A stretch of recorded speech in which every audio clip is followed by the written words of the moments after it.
Today's show is brought to you with support from AmpedUpLearning.com and NokaStamps, the Etsy store. More on that to come. Let's jump into this episode.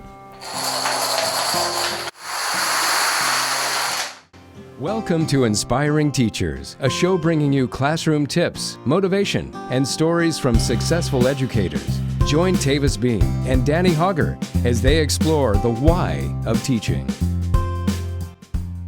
Hey everyone, Danny Hauger here, and today on Inspiring Teachers, I'm going to walk you through my garden. Let's step outside the classroom and step outside the studio and make some comparisons to the way things grow with roots in knowledge and with roots in soil. It's going to be a great show. It's inspired by the weather of summertime, and I hope that wherever you are, you've got good weather to get outside and get some fresh air, even if it's isolated or with just your family, which is a wonderful thing in itself. So in this episode, I'm going to talk about how I've been gardening now for a month. Basically, ever since we came home on distance learning on the weekends, I was looking for a new activity, something that would get me a little more invested in the house I moved into in January, and also just get me kind of learning more about how things grow.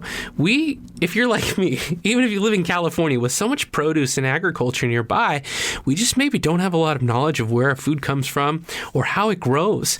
And so I thought, well, let me buy some seeds, and then seeds led to plants, and then plants led to wine barrels for planting, and then that led to trees. And sooner or later, I've got myself involved in all sorts of fun stuff. So let me talk about fourwindsgrowers.com, because this was the website that really got me interested in adding to my collection and having a little orchard at home. I just thought it was such a cool idea. My daughter's 3.5, and I thought, how great will it be if she can learn better than I did at a young age how things grow and be able to ask for a snack and get it off a tree and have that respect for nature from a young age. I browsed their website. They have so much knowledge. They're in Watsonville, California, not far from where I sit and record these episodes with Tavis Beam every week. I ordered a Holiday Avocado tree, and I look forward to planting at the start of the 2020 year. And here's my idea for you teachers as we get going here, is that if you started a tree or a plant or a flower, and then you took pictures every week, whether you're in distance learning or in a physical classroom, you could even have this living thing there circulating air and helping the air quality in the classroom. How cool would it be for students to actually watch it grow, and then you make the connection to them, just like your minds are growing with the things that you're learning each and every day, each and every week, fueling yourself with the right knowledge, the right steps, the right tools, growing strong and plentiful. And that's your memory, your brain, your knowledge, your awareness, your individualism. All of those things make a great connection. And at fourwindsgrowers.com, you can find an exceptional range of citrus and produce and fruits and other trees that will be able to accomplish this for you. The prices are beyond reasonable. They're really low. The avocado tree I got was only $39 at the time, and I thought, what a great investment in my classroom and into a metaphor and into the earth that'll be good for everybody. So I'm excited for that, and I'm excited to watch that grow each and every week. And what an unusual time it's been. So at this time, and we have more to talk about, and I'm going to show you all about my garden, I want to thank AmpedUpLearning.com, because they have been supporting this show now for months and months, and it's just a wonderful place, a two-teacher owned and operated website, AmpedUpLearning.com, that has all sorts of resources to get you out of the routines of teaching. Now, if you're starting the year in distance learning and you need something new, you need a new resource and activity, something you can have students do in their home, something to get them out of the sit and get rut of learning from a computer, or maybe just an activity to liven up their minds, check out AmpedUpLearning.com. Whether it's the Hauger History Store or the Freck resources, there's great activities for math and English, language arts, a ton of stuff there. And if you use Hauger History 10, the promo code, you'll save 10% off your order. They've just been wonderful to us. So to my friends at Amped Up Learning, thank you for supporting education. And also, thanks for having a website where teachers can get a greater percentage of what they earn and kept for them, because there are a lot of budget cuts in a lot of different areas around schools. So I very much appreciate them. I had two other thoughts this week before we dive deep into the garden, and that is that a lot of us are going to need masks or shields when we go back into the classroom, whenever that might be.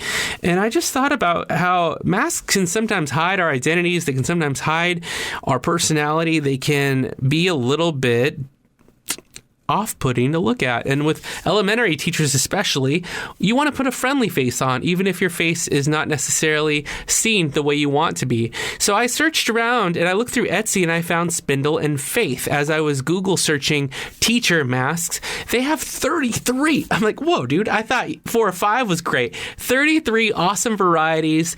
They're very talented mask maker. Peter is a really nice guy, and he makes meaningful, enjoyable, inspiring, fun messages, things that are going to make students smile when they see your face and not be scared or nervous or off-put. So I just think it's really neat that in this unusual time, every teacher who's returning is probably going to need a mask, more or less, around the country. And so why not pick up some education-themed masks, grab a few for your rotation, one for a friend. Hey, make a great beginning of the year gift for the front office or administration. Keep your rotation varied and fresh. Check out Spindle and Faith on Etsy. There's a link down below in the description. And if you use promo code INSPIRING, you will get 10% off your mask order. And they're very reasonable price. Like the ones I've seen, $7, $9. A lot of them are $8.99. I think that's a great price to be able to grab a few and have a good looking lineup. I know my wife's been making some, but I'm going to work some of those in the mix when I get back in the classroom. And then I was looking for something for my elementary friends, and I found something great for you this week. NokaStamps. They're my favorite teacher stamp maker. I'm huge into custom stuff. I don't know if you can tell, but I've got my Danny Hauger music sign there in the back. I've got custom instruments here for when I record music. My new album, Spring to Life, is out now. I have a lot of things with my name on it because I just feel like it makes me more connected to the things that I own and the things that I use. And teacher stamps for stamping homework, checking classwork could be really wonderful. They have friendly service, a wide variety of stamps. He has a ton. Got a 5-star review by the dozens. Really popular store. And while I was on Etsy looking at the Spindle and Faith masks, I found NokaStamps, and I reached out, and they were very friendly. So I want to use those in my classroom to kind of check work during, to make sure I can keep track of students' progress when we get back in the room. And I know a ton of educators are going to like them, especially for elementary. So yeah, you can check out the listings. Again, the descriptions are below. That's NokaStamps, N-O-K-A, stamps. And it's a really cool store. I had never thought of having custom stamps before. My teachers used to use like animals and stuff, but you could put your name on them. If you're a PE teacher, you can put a specialty, like a whistle or something. For Tavis, I'm going to get him this woodworking one that has like a saw on it. Super sweet stuff. So NokaStamps, check them out. All right, so we're in the midst of this episode, and I want to tell you more about why I gardened, and you're going to start seeing some B-roll. I've gotten carried away. I really have. I think that it's a hobby that snuck up on me. And really, when I moved in, the backyard was dead. There was no life out there. It was dirt, and not good dirt, like clay here in the East Bay of California. It wasn't good for growing. It wasn't good for anything. And I kind of thought, well, I'll just stay inside. I always stay inside. Until something happened about March or April, and we all ended up teaching from home. And then I did everything there was to do inside. I recorded a full album, Spring to Life, a full album of songs in a month on the weekends because there was nowhere to go. There was no one I could see. And then I looked outside and I thought, well, first things first, there was a pool that was defunct years before we bought the house, and it looked pretty awful. And I thought, well, I could probably pay a landscaper, and we could get these wood chips out of here and maybe have some turf. And I did research like a teacher does, right? I got 3 quotes. They each came in at $10 a square foot or $10,000. And I was like, there's no way on our salaries. There's no way I would be able to do that. And so I found a person that did landscaping and did a great job putting in real grass. And then my daughter could run around, and my mind started twirling. Wow. Well, what if there were a few flowers back here? So we watched a bunch of videos. Shout out to Mark at Self-Sufficient Me. He's just my favorite. He's an Australian gentleman and a really good teacher by video. I'd love to have him on this show and talk about his methods.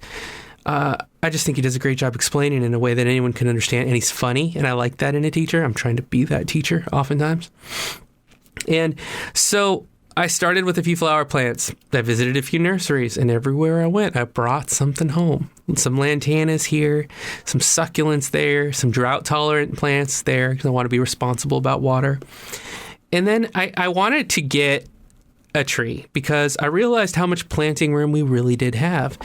And then I bought a Haas avocado tree. So sweet, right? I did a video about it. If you want to see it, you can find that on YouTube. Maybe I'll put the link for that in the description. We're very link full in this episode. I'll make myself a little note here if you don't mind. And so I ended up learning all about it, like how much water it needs, that they grow really well in mounds, that you want to mulch, but you don't want to have the mulch touching the wood of the tree, that it can take 5 to 7 years to fruit. And I'd already bought the tree, and I got it at a local hardware store when stores started opening up. And I thought, well, this is great. In a couple years, we'll have avocados, but not so fast. There's this debate. And in the educational community, even among people with research and PhDs in botany or the study of plants, argue that if you have a type A tree or a type B tree, and I said, whoa, like some of you are right now, what are you talking about, type A, type B? The order of which the avocado tree flowers and opens, whether it's morning or afternoon, and the pattern of which it does, makes it very difficult for many avocado trees, especially type Bs, to self-pollinate. So if you only have a solitary type B tree, you're very unlikely to get fruit. Now, you might be able to help it out with some brushing, and I watched a video there too. But you increase your odds of yielding fruit, one, and then increase the chances of more fruit being yielded, two, if you have a type A and a type B. So I ended up getting a Fuerte avocado tree. Paid a lot more for that one. Should have looked around first. Should have gone to Four Winds Growers, and I would have got a better price. Word of the wise. And as I did that, I realized that this was really fun. And it's funny because usually, with me being a little bit like, let's get work done now and let's have patience for the wind, I'll do everything now, which is true. I don't really think about the long term that much unless it's investing stuff. But with this, I like looking at the tree, and it changes my philosophy about what time is passing and how it's passing. So when I see new leaves or the beginning of what looks like flowers beginning to take off, it kind of gets me excited, and it makes me want to improve the soil. It makes me want to attract, get pollinators to attract more bees, and feel like I'm doing my little tiny part to help the environment. And maybe that's the difference between like your 30s and your 20s. I don't know, comment below if you think I'm way off base here. But maybe you start thinking about your impact and your footprints a little bit more. I'm not perfect. Never have been. Probably never will be. But the idea that like I could take some time and effort, a little bit of money, and take time to learn something new, which is what I'm always telling my students to do, and what I hope you're telling your students to do too in the classroom, whether it be distance learning or remote or in the classroom. And I was just thinking that it's kind of cool that this will yield something. And if we stop and think right now, that if we invested our time in more things that would yield positive dividends and growth, what other things would you do with your free time? Because now, during the summertime, is the time to do it. So I'm excited to get that tree and mark its progress. I'm excited to try something new with some custom stamps from NokaStamps. I'm excited to if I have to put a mask on in the classroom, then, I want to try something that's got a little more flair and personality and that someone took the time to create because it was their idea to make the world better. So Spindle and Faith on Etsy as well. And Amped Up Learning, there were plenty of teacher sites to sell stuff before, but they thought, let's be more caring to the teacher and do it that way. And I'm just wondering what my contribution will be in time. And I'm thinking about that more while we've had more time to think. And there's been a lot happening in the world the last couple months. I want to make my contribution that it helped something or helped some people somewhere, and that it was really about kindness, growth, blossoming, and doing work so that other people can benefit, whether it's my daughter, my students, or just encouraging people to learn more and open their minds to new things. I really think if you would have asked me at the start of Inspiring Teachers Episode 1, so Danny, why don't you start some gardening? My interest level would have been close to zero. And I don't know what opened that changed my ability to flower in that regard. And I'm not even that good at it. Like, you're going to see some of the stuff in the garden that there have been failures. Let's talk about some of the failures. But at the same time, it's an area to grow. And I don't know whose quote it is, but the minute you start growing, I messed that up. The minute you stop growing, you start decaying, and I don't want that to happen. So if I'm watching this 30 years later, I hope I'm here 30 years later, that remember that, and so that's my words to myself and to all of you. And that's it, man. We need to take care of each other, and we need to be kind. There's so much friction, and disagreement's awesome. Discussion is great. Being open-minded to change is awesome. But can we be kind in the way that we interface with people? Can we teach our students to be kind and be open-minded to that conversation on any topic and try to find common ground and find understanding? That's what I hope we can do and grow in this year. It's going to be an unprecedented school year. And I hope you'll stay with us at Show Teachers on Twitter, Inspiring Teacher Show on Instagram. We're going to try to be better at that, I assure you. At Danny Hauger, DannyHauger.com. I hope this is going to be a tremendous year, but with whatever uncertainty that comes, you have the chance to be the certainty in your classroom. So, wishing you all the best. Thanks to all our friends this week, AmpedUpLearning.com, Spindle and Faith, NokaStamps, and Four Winds Growers. Thank you for supporting me and giving us something positive to look forward to, and hopefully you can be the positive for someone else this fall. Thanks a lot. All right, we'll see you on the next edition. Until then, everyone be well and class dismissed.